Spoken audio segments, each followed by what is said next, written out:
Cheers. This is your sign to go grab a coffee. If you don't drink coffee, grab something else. Tea. Even a cold drink will do just fine. But who drinks... I was going to say who drinks cold drinks in the morning when I'm drinking literally an iced coffee. That's how tired I am, actually. I'm really not a morning person. It's not even that early. It's like 8:15. You know, I actually thought that being on the rooftop would be quite quiet this early in the morning, but I can literally hear builders, dogs barking, kids screaming. People just living life, which I guess is normal. Some of you were asking what happened to my nail. I painted it, don't worry. It's not an actual like injury or whatever. Although, thank you for caring. Hopefully that's better with the microphone right next to my face, because there is quite a lot of noise around me, I'm not gonna lie. Another one of you in the comments was questioning the special person that I was going to meet. Because in my last video, I'm not sure if you saw, but towards the end, I said that I was going to meet a special person. One of you in the comments did question that and was wondering if I was making it up in my mind. No. Is that person special to me? Of course. Am I going to share the story and show the person on my channel? No. However, this kind of links and allows me to go on to the story time, because this event happened with the person that I met, and it didn't happen like 2 or 3 days ago. It happened last week when we went on a road trip. First of all, things went great. I'll show you some pictures of what we actually did, so you just get an idea of what we saw and what we decided to do. First of all, we decided to meet at the car hire place, where we obviously picked the car up. First stop was Roque Nublo. Wait, was that the first stop? I think so. Or did we stop somewhere to go and get lunch first? I feel like we stopped to go and get lunch somewhere first. I think we got like a, what's it called already? Bocadillo. Picked one of those up, then headed to the first stop, which was Roque Nublo. As you can see in this picture, we saw some amazing views. Wherever you go in the mountains, to be honest, you just get amazing views. It's insane. Here's me pretending to be famous and, you know, getting that perfect Instagram shot. As you can see behind me, that's the big rock. It doesn't look so big on the picture right now, but trust me, when you're right next to it, you definitely feel very small. Here's me again acting famous and trying to get that perfect picture. This was one of the views from just under the rock, I think. And here you have the last picture that I'm going to show you. This is the view literally from the rock. Looks a bit dangerous, I know, but you know, you're not living if you're not living in danger. And this brings me to the exciting part of the story. After seeing the first rock, we decided to go and see a second one called Roque Bentayga, which isn't far from the first one. It's about a 20-minute drive. Anyway, that's kind of irrelevant. So we get in the car, drive there. Drive was fine. I think we got lost at least once before actually finding it, but anyway, we found our way there. And finally we get to this car park that's just at the bottom of this big rock, right? When we get to the car park, there's just one other car there, and it's these two women. They were just speaking with this guy. He looked like a park ranger. He was just sitting against this big, massive rock. Not the big rock, not the monument, but just like another big rock. So we park our car. We were like, should we go and speak to that guy and get some information? Because we also wanted to find some caves, right? Because caves are quite big here. There are quite a few of them. They're quite hidden. Whilst we're walking up to this guy to ask him for information, these two girls leave and go to their car. The guy that I was with decides to walk up to this guy and asks him for information about the big rock, about some caves, about what's there to do around. We just got a very weird vibe off the bat with this guy. About the park ranger, I mean. The guy that was sitting against the rock. He was still sitting down when we went up to him. It looked as if he was just like staring, I don't know how you say it, lifeless. He looked lifeless. He had these really clear, bluey green eyes, like beautiful eyes if they were on someone else. So yeah, the boy that I was with was asking for information, and this park ranger guy just kept staring at his legs. I mean, not gonna lie, he does have nice legs, but not a reason to stare at his legs. I mean, I don't know, they were speaking for maybe 40 seconds to a minute, and you know, that's quite a long time when you don't actually understand Spanish, so you're just standing there kind of like awkwardly staring, smiling, haha, laughing. So I decided to like look over at the little wall that like led onto a big like drop with a massive view. So I walk over to the ledge and I'm just looking at the view. Once I hear that the conversation has died down and that the boy that I was with was walking over to me, I turn around and we turn back around towards the wall and look at the view, start looking at the view. This is when we decided to put some sun cream on because it was quite hot and we didn't really know what we were doing yet. We didn't know if we were walking up to the big rock, didn't know if we were going down to the caves which were below. We didn't really know yet. This guy had just given the boy that I was with lots of information, so we were just kind of deciding what we were going to do. When I was putting sun cream on, I was just kind of thinking, you know, lost in my thoughts, looking at the view, and I could hear some noises behind me. It sounded as if someone was struggling at first. That's what I thought. It sounded as if the guy, the old park ranger, was struggling to stand up because he was sitting down, remember, he was sitting down against the rock and it was very hot, it was very sunny. He didn't look that young. He looked in shape, but he didn't look that young. So I just assumed that he was struggling to stand up. So I didn't really think anything of it. I just, you know, said to myself, oh, old man struggling to get up, poor him. And just when I'm handing back the bottle of sun cream to the boy that I was with, that's when he looks at me and he says, come closer. So I lean in and he says, Doesn't it sound like he's jerking off?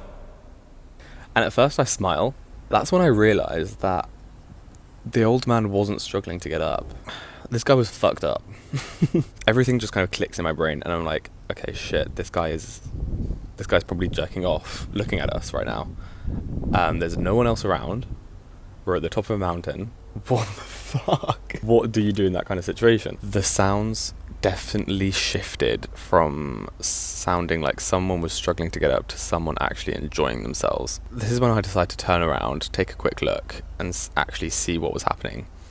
Not that I was interested or intrigued about what was happening, no, because I actually wanted to find out if this guy was literally jerking off looking at us. I could see this guy kind of like leaning behind, because this rock that he was sitting against was like big, it was like twice his size. He was kind of like standing, leaning against the rock and kind of like looking round. I couldn't see his face, but I could definitely see arm movements. Literally just thinking about it again, and it's horrible. It's it was honestly in the top 5 of my worst experiences on this planet. That's when everything links and clicks together. The way that he was staring at his legs, the boy that I was with, the noises that I could hear, and the arm movements that I saw. What do you do in those kinds of situations? Fight or flight, essentially.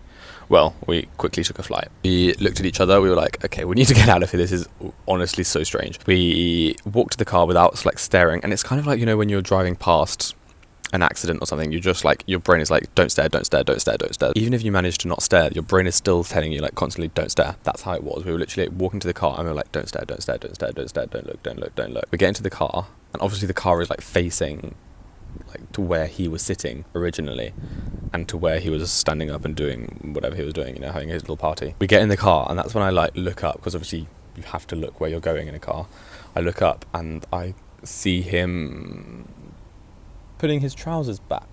No one puts their trousers that low to go pee, for example. So we see him put his trousers back and smile at us. I mean, I think fucking hell, no, he was definitely mentally ill, but the story doesn't end there. We start driving off. This guy was getting onto his little scooter that he had, his little motorbike, and was like, vamos, vamos, as if like saying, let's go, but like, it's as if you're saying, let's go together, as if, I don't know what he thought. Did he think that we wanted a threesome with this? We drive past him. Obviously, we didn't want to speak to him. We didn't want him to speak to us. We just drove right past him. Didn't really stare at him. We were driving down the mountain, and that's when we decided to go and find the caves, because this guy had told us previously that the caves were at the bottom of the mountain, and you had to drive there. We had to take this little route, drive all the way down the mountains, and that's where we could park and find these caves. So we decided to take this little route, start driving down the mountain. We were like, we don't really care about the caves, actually. And at this point we had been driving for like 15 minutes, let's say. We decided to turn around and drive back up the mountain and go to the shops and buy some food, and then drive off to the sunset somewhere. Well, that sounds so romantic. So we turn around, start driving back up the mountain, and that's when I joke and I say, this is like, imagine this is when we actually see him like drive past us. But we didn't actually think that it was possible to, you know, see this person again. We were just like, nah, imagine if he's like following us, ha ha ha. Well, guess what? Guess the fuck what? We were driving up the mountain, go around a bend, and that's when we see this fucking guy driving down the mountain on his fucking motorbike, scooter. So this guy was either interested in the caves, which I highly doubt because he like lives there, or he knew that we were going to the caves because we had asked him. Well, it's kind of our fault to go to the caves after we just asked him. Anyway, yeah. So this guy knew that we were going to the caves. Well, he knew that we were potentially going to go to the caves, and then he probably saw us take the route to go to the caves, and he was like, they want what I want. No. Wouldn't recommend. It did make us feel very uncomfortable for like 2-3 hours, like after the event, after it happened, the event, as if it was like something organised. Even the next day when I was thinking about it and like telling this story to my friends, they were like, Gabriel, what the fuck? And I was like, yeah, I know, kind of traumatising. But you know, that's just my life, living through trauma. Moral of the story is, be careful wherever you travel and whoever you travel with, because anything can fucking happen. We were so lucky that this guy wasn't an actual predator. I mean, he was a predator. Is that classed as a predator? Wherever you go, just be fucking careful and make sure there are people around all the time, and make sure you have maybe like, well, definitely make sure you're traveling with someone, because I would not feel comfortable if that guy was, you know, doing what he was doing if I was just there by myself. I think I would have just like jumped off the mountain like quick, like, no, actually that would not be the last thing I want to see before I die. Just imagine if that can happen to 2 guys. Just imagine like what happens. I mean, you don't even want to imagine, but like, just, it does happen. It's not even like what happens to girls and stuff. Like, It's horrible. That's happened to me once. Like, that kind of situation, that kind of event has happened to me once in 22 years. That happens on a regular basis to girls in fucking public transport, in the streets, at work. And if you're someone who actually does that, you need help. Go and get help. But anyway, I hope you enjoyed this little story time. I hope you enjoyed spending some time with me. I definitely enjoyed spending some time with you. I think I've said everything that I wanted to say, but before I go, I hope that wherever you are in the world, you're having an amazing morning, afternoon, or evening. Peace.